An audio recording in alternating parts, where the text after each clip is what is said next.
ధ్రువా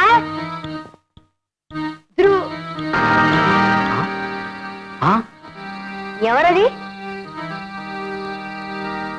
ఎవరి చిన్నవాడు? ధ్రువుడు కాడే, కానీ ధ్రువుడు పలువులున్నాయే. ఓ ధ్రువకుమారా, నాయనా,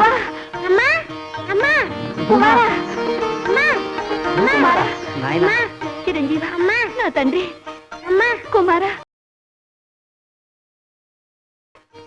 నా తండ్రి.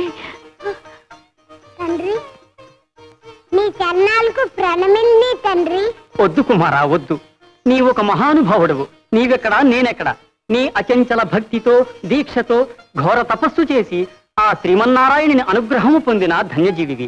ఆ సర్వేశ్వరుని హృదయంలో అగ్రస్థానంలో వెలుగొందే అమరజీవివి. నేను పామరుడను. నీకివే నా సహస్రకోటి ప్రణామాలు. వద్దు తండ్రి, వద్దు. మీరు నా పితృదేవులు. అమ్మా, చిన్నమ్మేది? కుమారా, కుమారా, నన్ను క్షమించు నాయనా, నన్ను క్షమించు. దుర్బుద్ధితో నీకు అన్యాయం చేశాను. కాదమ్మా, నువ్వు నాకు ఎంతో మేలు చేశావు. నీ వల్లే నాకు దైవ దర్శనం లభించింది.